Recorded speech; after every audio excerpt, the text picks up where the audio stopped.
My name is Elena. I am an English teacher. I love my job, but something is wrong. My students do not speak English. They read. They write. But when they try to talk, they stop. They look scared. They say, I don't know how. Every day, I see the same problem. A student tries to answer in English, but then switches to Spanish. Another student understands a question but cannot respond. I feel frustrated. They study so much, but they do not use the language. One day, I sit in the teacher's lounge with my coffee. My colleague, Mr. Lish, sits next to me. He looks tired. I ask, what's wrong? He sighs. My students don't talk.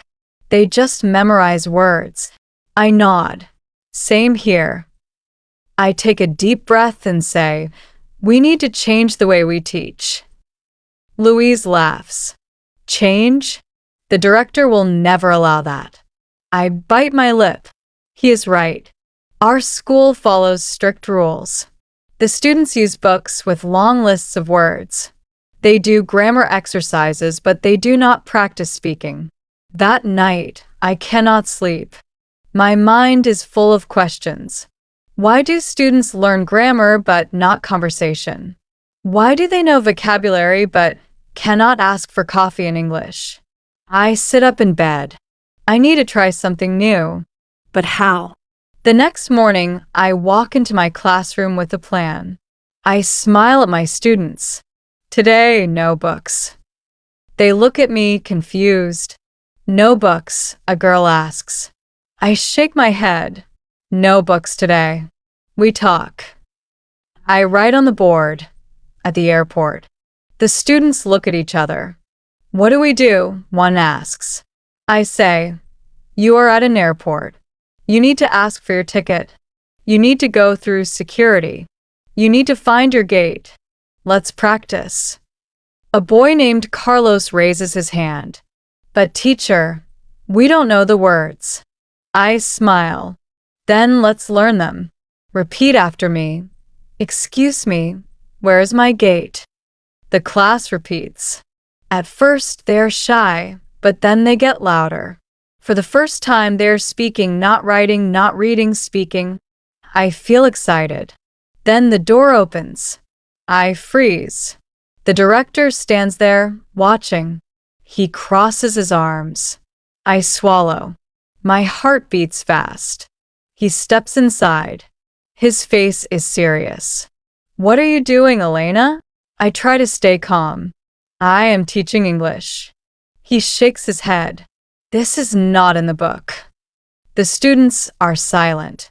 They look at me, waiting. My hands feel cold. I take a deep breath. What will I say? What will happen now? I stand in front of the class. The director is watching me. His arms are crossed. His face is serious. The students are quiet. The room feels cold. He steps closer. Elena, where is the book? I swallow. My hands feel sweaty. Today, we are practicing conversation. He raises an eyebrow. Conversation?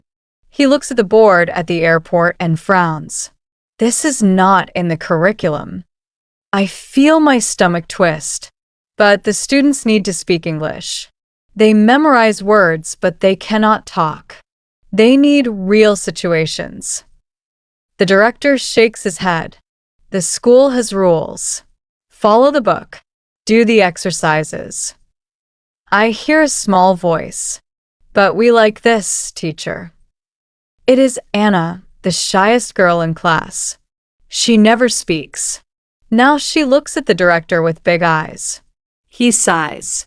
Elena, come to my office after class. Then he turns and walks out. The door closes. Silence. Then a voice. Teacher, are you in trouble? I force a smile. No, don't worry. Let's continue. The students look at each other. Then slowly, they smile too. We continue the lesson. Excuse me, where is my gate? Your flight is at gate 12A. Their voices grow stronger. I feel hope, but at the same time, I feel afraid. The bell rings. Class is over. I take a deep breath and walk to the director's office. Inside, he is sitting at his desk. He points to the chair. Seat. I sit down. My hands are cold. He looks at me. Elena, I understand your passion, but this school has rules. We use books. We follow the program. I nod, but inside I want to scream. But the books don't help them speak. He sighs. That is not your decision. You must teach the way we tell you. I look at him. My heart beats fast. I cannot. He frowns. What? I swallow. My voice shakes. I cannot teach like this. It does not work. My students are learning more today than in the last 3 months. They are speaking. He looks at me for a long moment, then leans back in his chair. You are taking a big risk, Elena. I nod. I know. He taps his fingers on the desk. If you continue this way, there may be consequences. I hold my breath. What kind of consequences? He doesn't answer. Instead, he stands up. Go home, Elena. Think about what you are doing. I stand up too. My legs feel weak. I walk to the door. Before I leave, I turn to him. I already know my answer. He does not respond. I step out of the office. My heart is racing. My mind is spinning. What will happen next? The next morning, I walk into my classroom. My hands are shaking. What if the director is watching? What if I lose my job? But then I see my students. They are waiting, their eyes full of excitement. Anna smiles. Teacher, today we practice again? I look at the door. No one is there. I take a deep breath. Yes. Today we practice again. I write on the board. At the hotel. The students whisper. They are excited. I turn to Carlos. You are a tourist. You arrive at a hotel. You need a room. Carlos stands up nervously. Hello. I need a room. I nod. Now, let's use shadowing. I say the sentence again, slowly and clearly. Hello, I need a room. Carlos listens carefully, then repeats after me. Hello, I need a room. His voice is stronger now. I smile. Great. Now, let's try again. Say it with confidence. Carlos stands up straight. Hello, I need a room. The class claps. He smiles. I feel happy. They're learning. They're speaking. Next, I give them a listening exercise. Now, listen to this short conversation. I play an audio clip of a hotel check-in. The students listen with focus. I pause the audio. What did the receptionist say? Anna raises her hand. She said, Do you have a reservation? I nod. Yes. Now, let's practice reading out loud. I hand them a short dialogue. 2 students stand up. They read the lines. Their voices are shaky at first, but with each sentence, they become more confident. Then we move to immersion. I point to the door. From now on, only English. You are in a hotel. No Spanish. The students look at each other. Some look nervous, but then Anna smiles. Okay, teacher. She turns to Carlos. Hello, do you have a reservation? Carlos hesitates, then takes a deep breath. Yes, for 3 nights. The class claps. I feel a rush of excitement. They are really speaking English. But then the door opens. I freeze. It is not the director. It is Louise, my colleague. He looks around, frowning. Elena, what are you doing? I swallow. Teaching English. He steps closer. You are not using the book. I cross my arms. No, I'm not. He looks at the students. They are watching us, waiting. Then he shakes his head. You are brave, Elena, but this is dangerous. I lower my voice. They are learning, Louise. Look at them. Louise scans the classroom. The students are excited. They want to talk. They are not afraid anymore. He sighs, then does something unexpected. He steps forward and says, "Okay, let me try." The class gasps. I blink. What? He smiles. I want to see if your method works. He turns to Carlos. I am the hotel receptionist. Good evening, sir. How can I help you? Carlos's eyes widen. Then he takes a deep breath. Hello, I need a room. Louise nods. For how many nights? Carlos looks at me. I whisper, 3 nights. Carlos turns back. For 3 nights. Louise grins. Very good.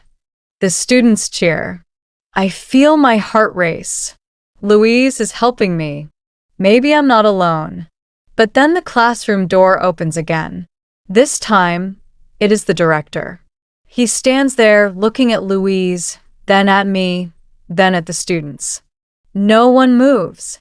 He steps inside, looks at the board, and reads the words, "At the hotel." Then he looks at the students. What is this? Silence. Then Anna, shy Anna, raises her hand. She stands up. Her voice is small but clear. This is English, sir. The room is frozen. The director's face does not change. He looks at me. Come to my office. My stomach drops. What will happen now? I gather my things. I feel a hand on my arm. It is Anna. Teacher, she says, I want to learn like this. Please don't stop. I smile, but inside I feel scared. I walk to the director's office. My heart is pounding. We enter. He sits at his desk, his fingers tapping the table slowly. Elena, I told you to follow the book. His voice is calm, but I can feel the tension. I take a deep breath. Sir, the book is not enough. The students need to speak English. They need real situations. He leans back. And you think your way is better? I hesitate, then nod. Yes. The director sighs.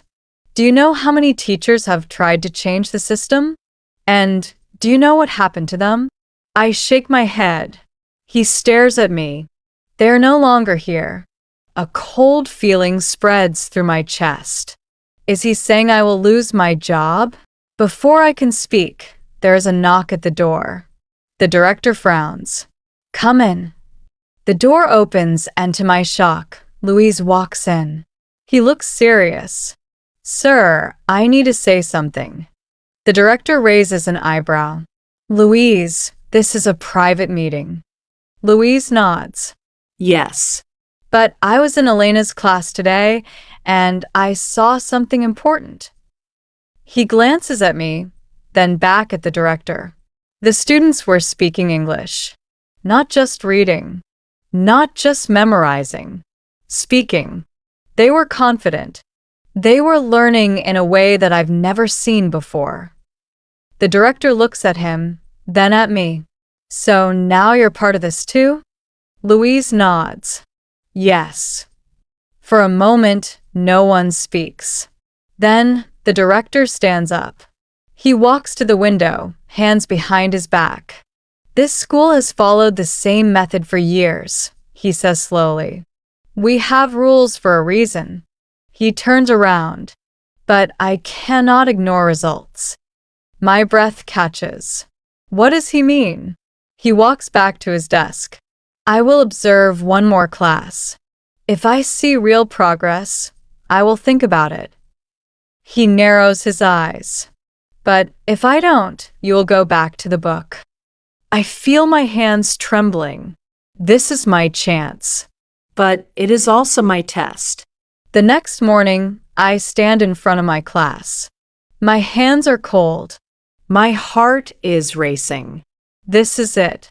The director is watching. If I fail, I lose my chance. I glance at the door. He is there, standing with his arms crossed. Louise is next to him. The students look at me, waiting. I force a smile. Good morning, class. Good morning, teacher, they say, louder than usual. They know today is important. I take a deep breath and write on the board. At the restaurant. The students whisper. They are excited. I turn to them. Today you will go to a restaurant. You will order food. You will ask for the check. You will speak English. Carlos raises his hand. Teacher, what if we make mistakes? I smile. Mistakes are good. Mistakes help us learn. I set up the activity. Anna is the waitress. Carlos is the customer. The class watches as they begin. Anna, hello. Welcome. Can I take your order? Carlos hesitates. He looks nervous. I hold my breath. Come on, Carlos. You can do this. He swallows, then says, Yes. I want a hamburger and orange juice. The class claps. I hear a small laugh. I turn my head. The director is smiling. Then something happens. The director steps forward. I freeze. He looks at the students. Then he does something unexpected. He pulls out a chair and sits down. He clears his throat. Excuse me, waitress, he says, looking at Anna. Can I see the menu? The room is silent. The students stare at him, eyes wide. Is this real? Is he playing the game? Anna blinks. She looks at me. I nod. She takes a deep breath. Yes, sir. Here is the menu. The director pretends to read it. What do you recommend? Anna stares at the board, searching for words.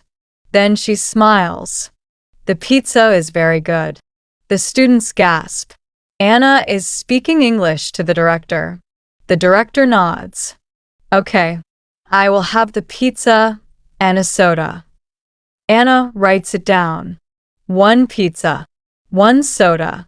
Anything else? The director shakes his head. That's all. Thank you. The students whisper excitedly. I hold my breath. What is happening? Then the director stands up. He looks at me. My heart stops. Elina, he says, come to my office. I swallow. I nod. As I walk out, I feel every student watching me. Louise gives me a small nod. I follow the director down the hall. My mind is spinning. Was that good? Was that bad? We enter his office. He closes the door. He turns to me, then smiles. Elena, he says, we need to talk. But about what? I stand in the director's office, my hands shaking. He sits at his desk and looks at me. Is this the end? Will he fire me? He leans forward. Elena, he says slowly, do you know how long I have worked in this school? I shake my head. 25 years. He sighs. For 25 years, we have used the same method. Grammar exercises. Vocabulary lists. He pauses. And for 25 years, students have left this school unable to speak English. My heart skips a beat. Sir. He looks straight at me. Today, I saw something different. I saw students speaking. I saw confidence. I saw learning. I hold my breath. What is he saying? The director sighs and leans back in his chair. Elena, I am not an easy man to convince. But today, you convinced me. I blink. I did? He nods. Yes. Your method works. The students were engaged. They were thinking. They were using the language, not just memorizing it. A rush of relief fills my chest. I can hardly believe it. Then his face becomes serious again. But, he says, raising a finger, this does not mean you can do whatever you want. You must have structure. You must have a plan. I nod quickly. Of course, sir. I will prepare activities. I will make sure the students learn all the important vocabulary and grammar. He stays silent for a moment, then nods. All right. You have my permission to continue. I feel like I can finally breathe. Thank you, sir. Thank you so much. He waves a hand. Don't thank me yet. This is an experiment. If students improve, we will talk about changing the method for all classes. If not, we go back to the book. I smile. They will improve, sir. I promise. He watches me for a moment, then nods. Go back to class, Elena. Do your job. I leave the office, my heart racing. Not from fear, but from excitement. As I walk back to my classroom, I see Louise waiting in the hallway. He raises an eyebrow. Well, I grin. We did it. Louise lets out a breath. Seriously? I nod. Seriously. He shakes his head, smiling. I can't believe it. I push open the classroom door. The students jump up. Teacher, what happened? I laugh. We won. They cheer. Anna claps her hands. Carlos pumps his fist in the air. I walk to the board and write two big words. Let's talk. I turn to them. All right, class. Today we go to the airport. They laugh. They are excited. They are ready. And for the first time, I know they are really learning English. As I sit at my desk after class, I take a deep breath. Today was a victory. But it was not just my victory. It was theirs. I think about Anna, who was too shy to speak but ordered food in English today. I think about Carlos, who once said, I don't know how, but now speaks with confidence. I think about Louise, who doubted me at first but became my biggest supporter. And then I think about myself. I was afraid. I almost gave up. I almost followed the rules, even when I knew they were wrong. But learning is not about fear. It is not about rules. It is about using the language, making mistakes, trying again. I smile. Teaching is not about books. It is about opening doors. I stand up and look at the empty classroom. Today, I open a door for my students, and now they are ready to walk through it.